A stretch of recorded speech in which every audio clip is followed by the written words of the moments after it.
welcome back. I only put up the first video like half an hour ago, but one of you was already kind enough to watch it. Thanks, Jared. You're such a sweetie. But I want to talk about some issues that have come up during the testing and the deck building process for YCS. While I think it is relatively easy to build a deck that can beat a Ryziel deck, because that deck is kind of fair when you are also playing a Ryziel deck or another good deck. The one issue that continues to come up in deck building is how do you choose to treat the Malice deck? Now, for the one of you who doesn't know what Malice is, it is an archetype of little girls who revive themselves after being banished and then apply some ancillary effect like drawing a card or giving attack points or something like that.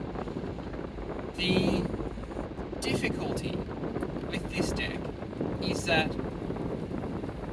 there are fuck all cards that interact with a card coming back from the banishment, special summoning themselves from the banishment.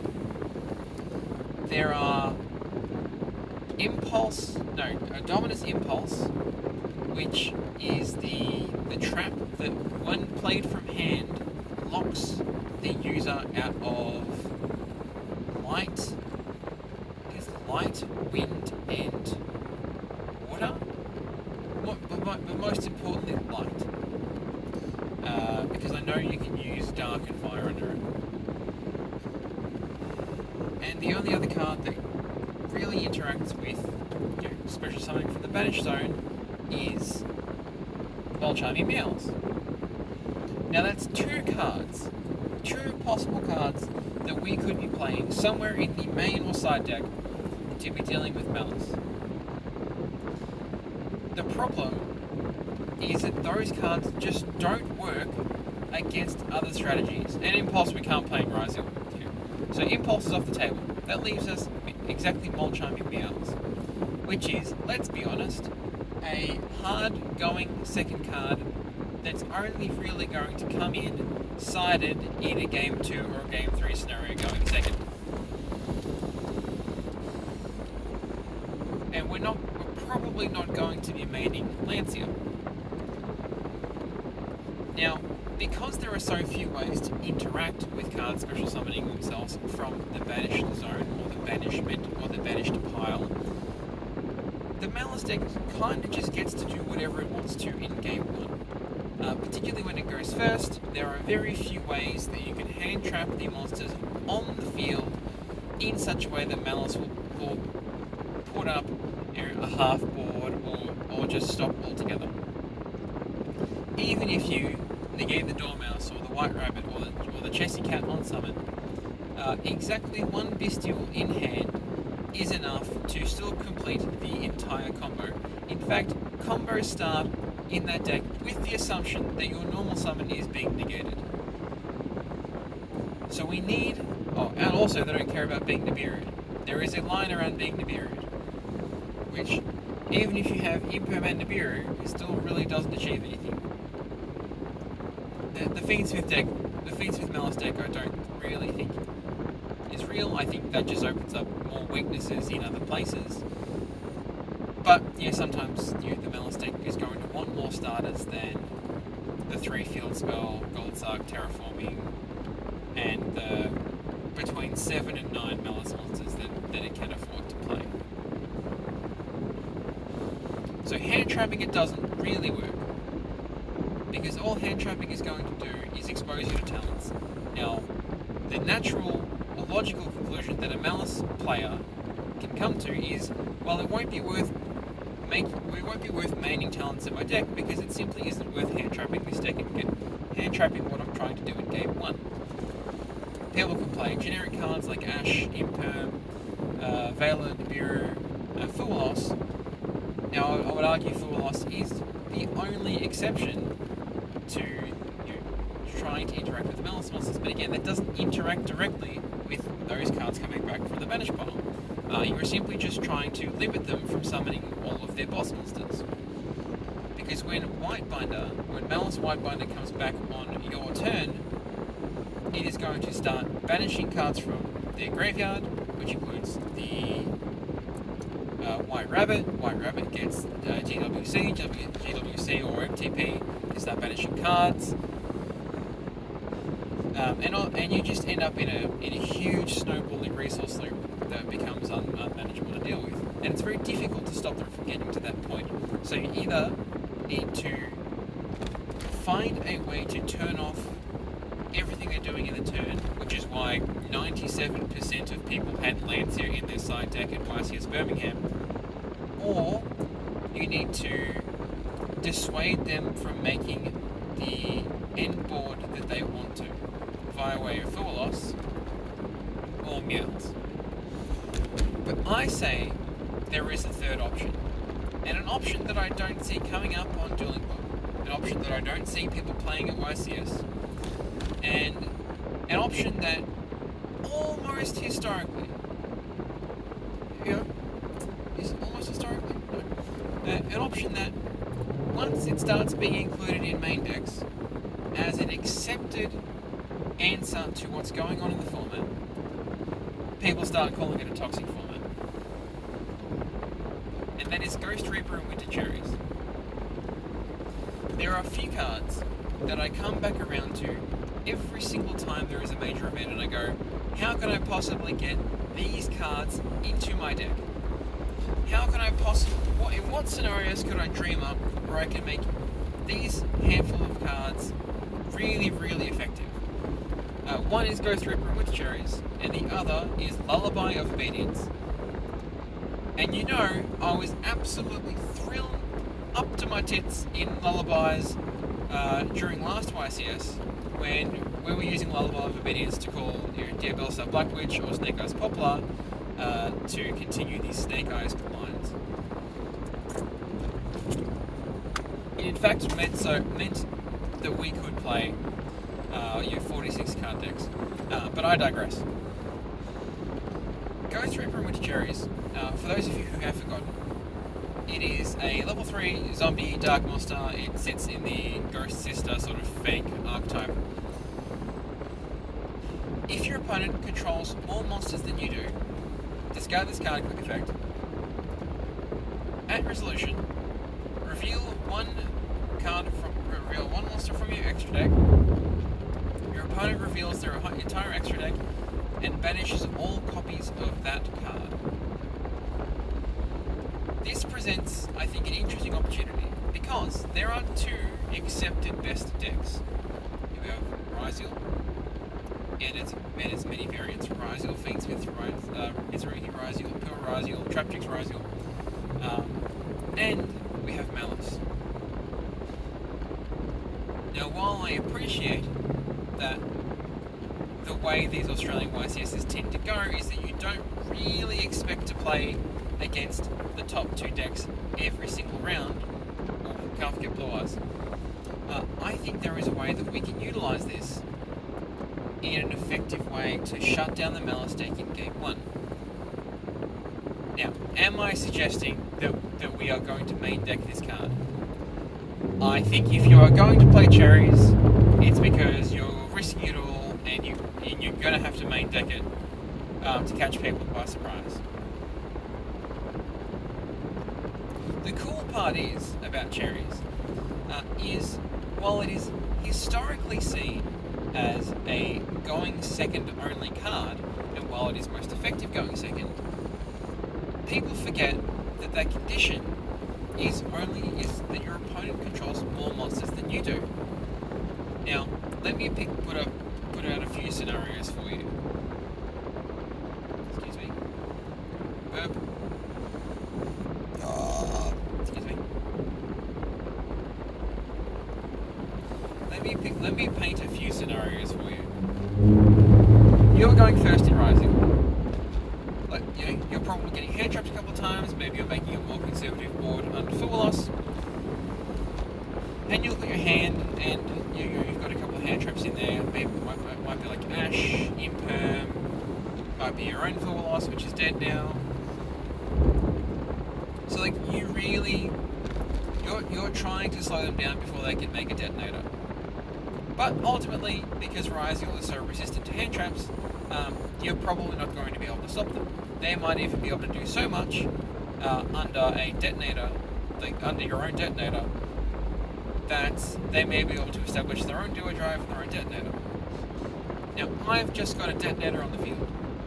Let's say I've done everything right. There's a duo drive in the graveyard. There's Eclipse Twins ready to access another detonator.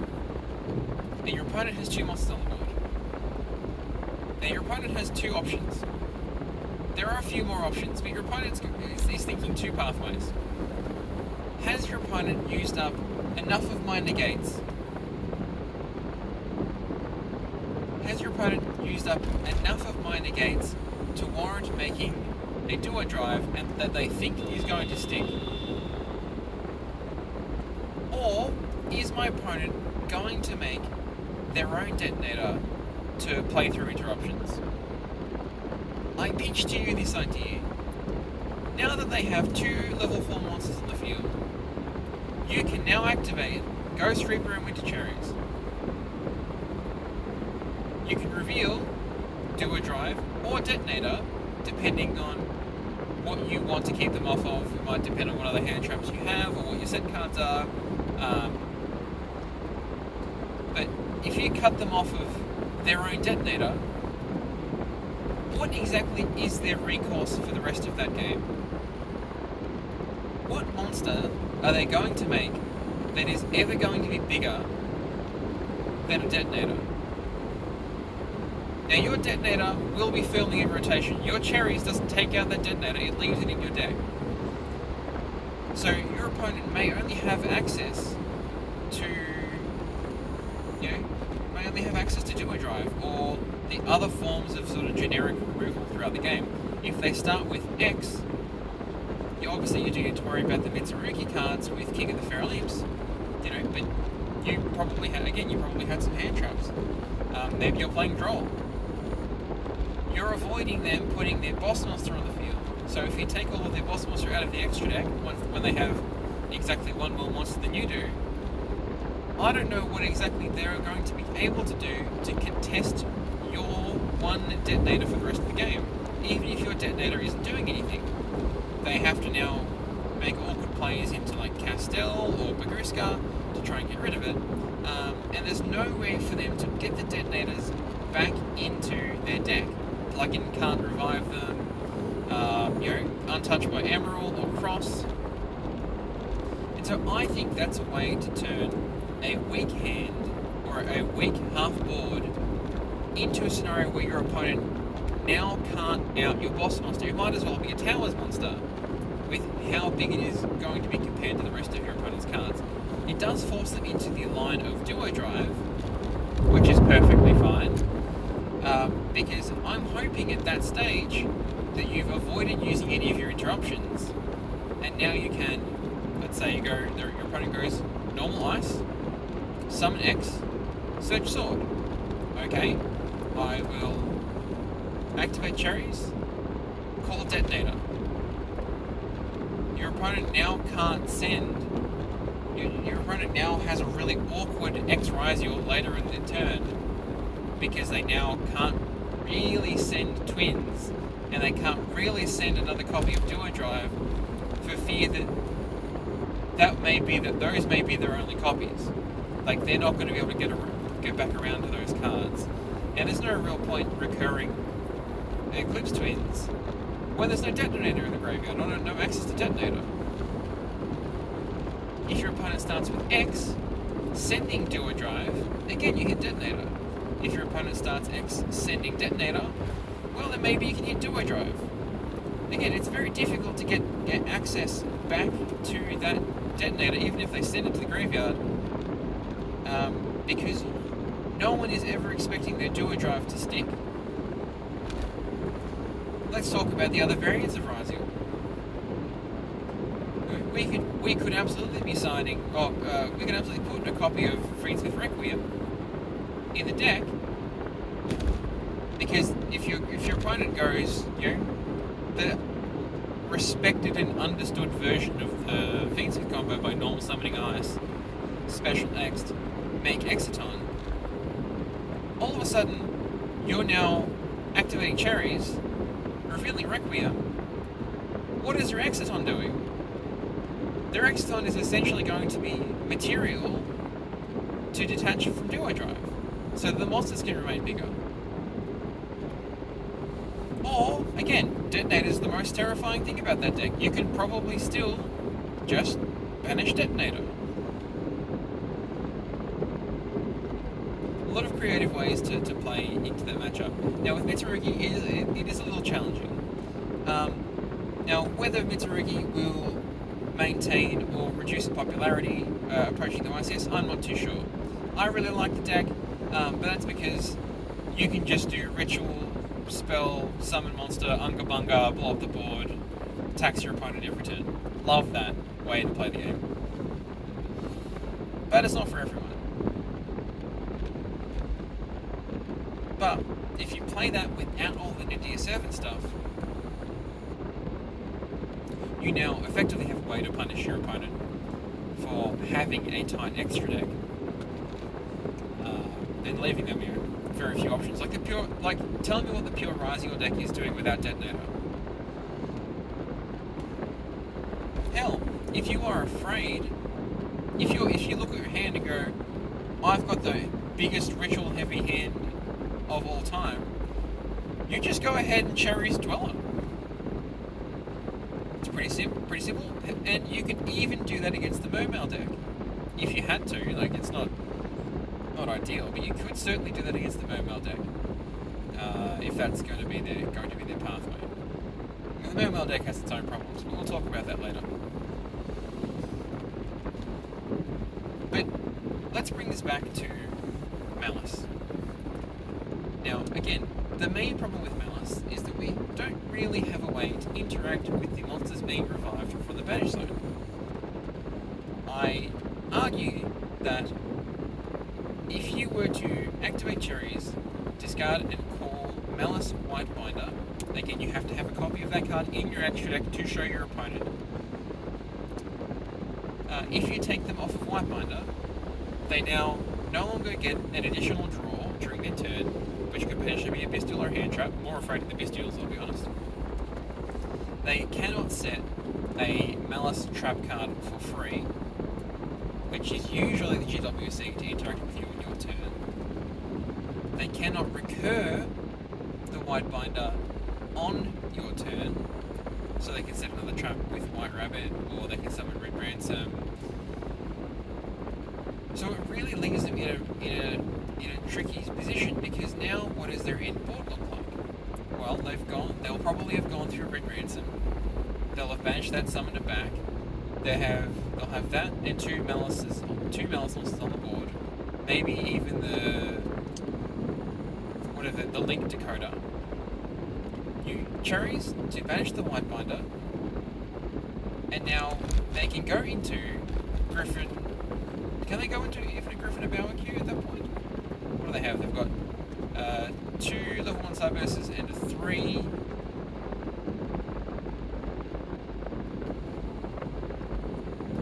They'll have the Field Spell. No, at that point, I think even if they can end on the Griffin or Barbecue combo, I don't think that's a very effective way to. You lose so many interruptions just from not having the White Binder for your turn. Now, keep in mind, you could easily just lose to this deck because they drew more hand traps, or they just have multiple copies of Impulse or multiple Bestials. But those games weren't going to be winnable anyway. What you can do is severely cut them down from future interruption. They cannot snowball on the turn after, and what they're relying on is going to be able to kill you using Heart Scripter, coming back using 5k in the interruption. Now, I don't think it's worth. You've got 2 other options there too. If you want to, you can instead Cherries Red Ransom, make the call that they're not going to get access to the field spell, and end their turn. I think White Binder is safer. Or you could Cherries, a Barbecue, Lightless Shadow, or Or you could just go straight for Hard Scripter. Those are all options. There are some potential conflicts in the side deck, because I think if you want to go that hard down on Malice, let me first say, card is also fine going second. Card is sort of okay drawn second, and I say this because the typical Malice board is ending on IP after having IP with Shadow. There is a world where you can just take an SP out of their extra deck. I probably wouldn't reveal it at that point. If you draw, it's just like drawing a charm for turn. It's not that fantastic. But all Yu-Gi-Oh cards have that problem for the most part. After siding, you can still keep the cherries in your deck going first. Now, keep in mind, you can now put Strikes in, you can now put Lancia in, and you can now put Cherries in. If you are happy to wait until such time as they've committed multiple monsters to the board, particularly in the Mitsurugi deck, you can just go and banish Haggard Lizardos from their extra deck. And now, unless they have multiple Bestials, they cannot possibly extend, or they are forced to go through SP, which means they can't kill you. It creates a lot of really awkward game states that I think the general player base hasn't prepared themselves for. What if Whitebinder just got banned during the middle of my turn? No one has been forcing themselves to answer that question. I would like to force people to start having to answer that question. I'm going to try this out at the regionals. I don't think there's much anyone is going to be able to do. Go ahead and put Cherries in your deck for a crossout target. I would love to see you do it. Even against Malice, if my hand is Charmies, Ghost Reaper, and Lancia, you just pick the order you would like to stop them. Well, alright, I'll activate Charmy when you start banishing cards. On that first turn, you are going to get to Reaper them for something important. Maybe it's Whitebinder. And yeah, it probably still is Whitebinder, because that means they get to set a trap. They only have to commit, maybe 1 or 2 draws. And then if you happen to have the Lancia, just drop it on their second turn. There is almost no recourse for that game. And going first, you can still keep the Cherries in, because again, you are probably only ending on 1 detonator. In the Mitsurugi deck, I would argue that you could activate prayers to tribute your big asshole, your big snake guy, then chain Cherries. There are so many ways, so many cool little intricate timings that you can use to plant a Cherries on your opponent. It's only bad on the draw, but so is 95% of other Yu-Gi-Oh cards. So I'm going to try a deck on the weekend that is essentially, let's play the hand traps that I think will end the turn. If that doesn't work, that's perfectly fine. We learned that before the YCS, not at the YCS. So, if you have watched this video, if you have made it this far, I would love to hear about what stupid, zany, funny cards that you try and fit into your deck every single time a major event comes around. And I would love to review them. I'd love to add them to my list to see whether they're any good each format. I think it's been far too long since we've tried to play some kooky old hand trap. Hell, the one card that came out that was so cool when I read it, but no one's ever played it, was the Lotus and Blood Blossom card. The card that banishes an extra type from your graveyard and summons a different one. I don't know how we never played that card, but I'm sure it'll be good one day. Maybe there'll be a buyout. Tell me what your favourites are. Thank you for joining, and I'll talk to you at another point in time when I can be bothered uploading.